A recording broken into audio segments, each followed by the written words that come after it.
Hi, my name is Samantha Razzaboni, and I will be talking to you about the court case of Amanda versus Clark County School District.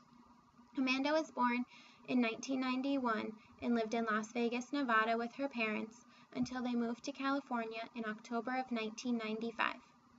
In January of 1994, Amanda was evaluated by a psychologist at the Special Children's Clinic, where it was determined she was moderately low at communication and daily living skills, but adequate in socialization and motor skills. It was recommended she be placed in the district's early childhood program before she turned 3 years old. On March 21st of 1995, she was then evaluated by psychologist Mark Kenny and speech pathologist Christy Zuckerman. Amanda's parents also attended both of these sessions. Mark Kenny's report on the Autism Behavior Checklist, or ABC, had proven mixed results. He noted that Amanda's social skills were below average for her age. He concluded Amanda was developmentally delayed and recommended further assessments. He coordinated a reward consequence system to improve her behavior and also recommended speech and language services, parental training, and evaluation by a child psychiatrist. These recommendations were written in a report, but a copy was never given to Amanda's mother. Amanda's mother claimed she never talked to Kenny about his findings and recommendations, but Kenny claimed he did speak to her. Christy Zuckerman stated that Amanda was severely autistic according to the Childhood Autism Rating Scale. She also recommended speech and language therapy and assessments in other areas. Zuckerman also noted that Amanda was nonverbal and had random, non-directed babbling. Amanda was able to mimic actions and sounds from a videotape, though. There is no documentation that Christy Zuckerman spoke to Amanda's mom about her findings as well. At the end of March of that year, Amanda was then evaluated by her school nurse, where there were no health problems detected other than a concern about her hearing abilities. Amanda's mom did not consent to an audiological evaluation. In April of 1995, Amanda was then determined eligible for special education services.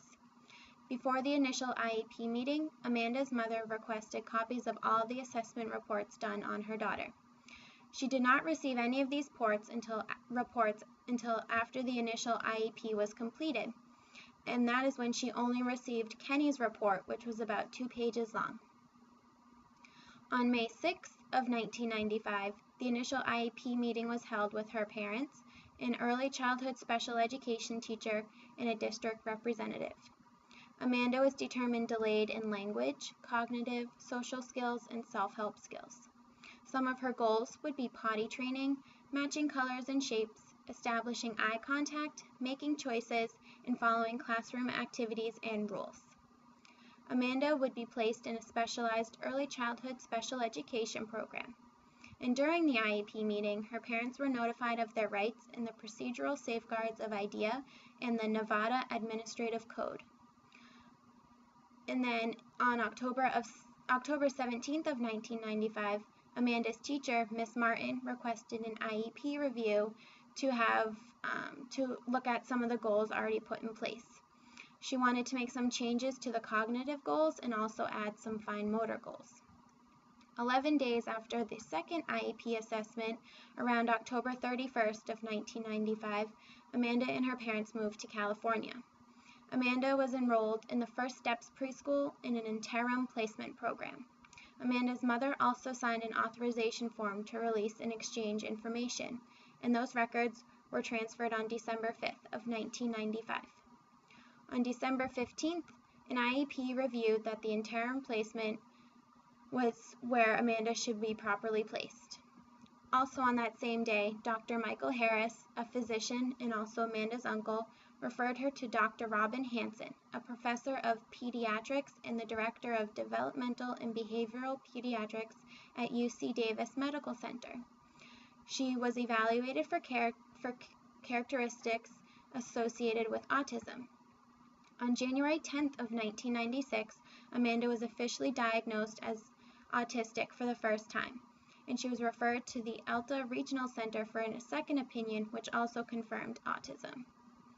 The day before her second diagnosis, the American River Speech and Hearing Associates did not diagnose Amanda as autistic. Then Amanda began an in-home intervention program with Vicki Wells beginning on April 1st of 1996. Then Amanda's parents requested an IEP review from the California School District. The parents were given updated assessments from Alta and American River, along with reports from her Nevada school district detecting autism. This was the first time Amanda's parents had ever heard of her daughter possibly being diagnosed with autism. On April 24th, Amanda was evaluated by Dr. Brenna Siegel and confirmed her autism and recommended special preschool classes. This is when the Alta Regional Center began funding Amanda's home intervention program. In October, an IEP meeting was held in California where her parents decided to remove her from the early intervention program so she could visit a kindergarten classroom in another district. In December, Amanda was progressing very well, but still needed a little bit of help from her teachers. In June of 1997, Amanda's IEP team decided to put Amanda in a regular kindergarten classroom, but with continued speech therapy. At this time, Amanda's parents requested a due process hearing in Nevada on October 24th of 1997 to determine if she was correctly identified and if Amanda had been receiving a FAPE. A due process hearing was held on March 30th and 31st of 1997. The hearing officer, or an HO, determined that Amanda was misidentified as developmentally delayed and therefore was denied a FAPE. The district did not provide Amanda's parents with the mixed results of having autism. On June 28th of 1998, the State Review Officer, or an SRO, reversed the decision, stating that Amanda's parents were notified of a possible autism diagnosis. Amanda's family challenged the SRO's decision in the federal court. The ultimate decision came out to be that Amanda was denied a FAPE and was misdiagnosed. Her parents were not given all the appropriate documentation of her evaluations, and her parents did not see any reports of Amanda having autism until they moved to California, more than a year after Amanda was starting to be evaluated. Amanda was denied a FAPE because she was misdiagnosed, so her IEP did not provide the right services for her needs. Thank you very much for listening.